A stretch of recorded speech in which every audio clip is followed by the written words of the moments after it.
Hello बच्चों, let's read this question. Congenital removal of thyroid will cause myxedema, keratinizm, both 1 and 2 exophthalmic goiter. अगर congenital removal कर दिया जाए thyroid gland का तो आपको इसमें से क्या देखने के लिए मिलेगा? बच्चों, thyroid gland को आप कैसे जानते हैं? thyroid gland, ये thyroid gland बना होता है 2 lobes से, which are located on either side of trachea, और दोनों lobes connected रहते हैं एक thin flap से connective tissue के, जिसको आप isthmus कह देते हैं. ठीक है, इस थायराइड ग्लैंड से डिफरेंट डिफरेंट हार्मोन्स आ रहे हैं. यहाँ पर इस ग्लैंड में, ये जो ग्लैंड है ये बना होता है फॉलिकल्स एंड स्ट्रोमल टिश्यूज से. ओके, और यहाँ पर जो ग्लैंड है, ग्लैंड से आने वाले हार्मोन होते हैं, उनको आप क्या कह देते हैं? Tetra iodothyronine, try iodothyronine. तो यहाँ पर हम बात करेंगे थायरॉक्सिन की.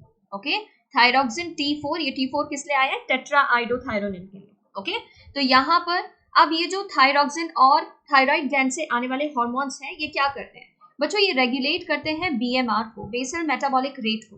कैसे रेगुलेट करते हैं बेसल मेटाबॉलिक रेट को? Bye regulating cellular respiration. Cellular respiration. Okay, energy और ATP प्रोडक्शन बाय माइटोकॉन्ड्रिया, इस सबको रेगुलेट करते हैं, कंट्रोल करते हैं, रेगुलेट करते हैं physical, mental, sexual growth of body, growth of body. Okay, calorigenic effect देखा जाता है. This growth is directly control due to ATP production. ये जो कैलोरीजेनिक इफेक्ट बोलते हैं ना, ATP कंट्रोल ग्रोथ के लिए हम बोल देते हैं. मेंटेनेंस ऑफ होम्योथर्मी, ये भी किसका काम है? थायरॉक्सिन ग्लैंड का, और थायरॉक्सिन हार्मोन का, थायराइड ग्लैंड से आने वाले हार्मोन का काम है. ठीक है, होम्योथर्मी को मेंटेन करते हैं. जो वार्म ब्लडेड एनिमल्स हैं उनके अंदर कांस्टेंट बॉडी टेम्परेचर को मेंटेन करने में हेल्प करते हैं. रेगुलेट करते हैं कैल्शियम, फॉस्फोरस, ओके, इसके अपटेक को इन दी बॉडी और बाय दी बॉडी. ठीक है, इसको देखते हैं, इसको रेगुलेट करते हैं. रेगुलेट करते हैं protein synthesis, differentiation of cell, जो टेडपोल टू अडल्ट आप बनता देखते हैं, मेटामॉर्फोसिस, उसमें बहुत इंपॉर्टेंट रोल देखा जाता है थायराइड ग्लैंड से आने वाले हार्मोन का. ठीक है, डिटेल में पढ़ते हैं ना मेटामॉर्फोसिस को. अब यहाँ पर दे दिया है congenital removal of thyroid will cause myxoedema. तो बच्चों ये इनकरेक्ट हो जाता है. मिक्सेडिमा जो होता है ना, ये सीवियर फॉर्म होता है हाइपोथायरॉइडिज्म का. हाइपोथायरॉइडिज्म. ओके, अब ये जो हाइपो और हाइपर टर्म हम यूज करते हैं यहाँ पर. ठीक है, हाइपरथायरॉइडिज्म, हाइपोथायरॉइडिज्म. हाइपो हम कब कहते हैं? जब जो थायराइड ग्लैंड से आने वाला हार्मोन है ना, जो नॉर्मल रेंज आपके ब्लड में उसका होना चाहिए, जितना लेवल उसका आपके ब्लड में होना चाहिए, उससे कम लेवल पर वो आपके ब्लड में प्रेजेंट है. थायराइड ग्लैंड वो इनफ अमाउंट ऑफ थायरॉक्सिन और थायराइड ग्लैंड हार्मोन को नहीं रिलीज कर पा रहा है जितना आपके बॉडी में रिक्वायर्ड है और जितना नॉर्मल लेवल होता है. तो अब आप उस वक्त हाइपोथायरॉइडिज्म यूज करते हैं.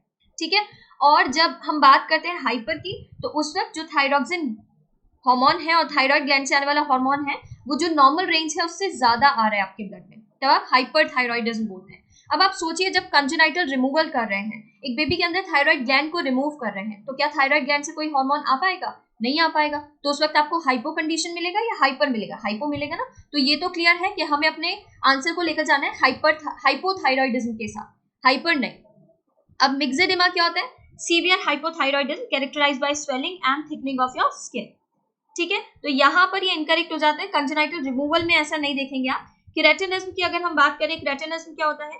आप देखते हैं डेफिशिएंसी अगर आयोडीन की हो जाती है डाइट में, तो उसकी वजह से क्या मिलेगा? हाइपोथायरॉइडिज्म. और एनलार्जमेंट ऑफ थायराइड ग्लैंड, जिसको आप कह देते हैं गॉइटर, गॉइटर कह देते हैं इसको.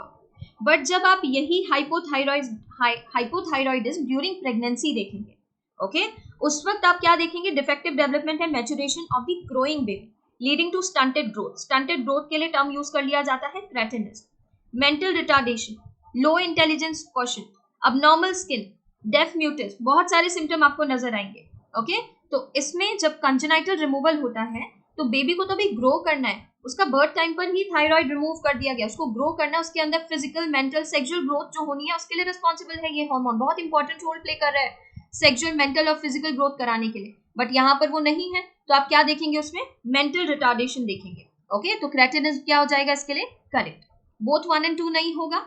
एक्सोप्थेल्मिक गॉइटर, एक्सोप्थेल्मिक गॉइटर होता है बच्चों hyperthyroidism, is a form of hyperthyroidism. और जब आपके अंदर थायराइड ग्लैंड ही नहीं है, तो हाइपरथायरॉइडिज्म केस बनेगा? नहीं बनेगा. ठीक है, ये इनकरेक्ट हो जाता है. Characterised by enlargement of thyroid gland, इसमें देखा क्या जाता है? थायराइड ग्लैंड एनलार्ज हो जाती है, protrusion of the eyeball देखा जाता है, increase basal metabolic rate, weight loss, और इसको आप ग्रेव्स डिजीज के नाम से भी जानते हैं। करेक्ट ऑप्शन जो यहाँ पर बन रहा है ना, congenital removal of thyroid will cause cretinism, option 2 यहाँ पर करेक्ट हो जाता है। इसके रिगार्डिंग इन्फॉर्मेशन आपको एनसीईआरटी पेज नंबर 242 एंड 243 पर गिवन है। Thank you.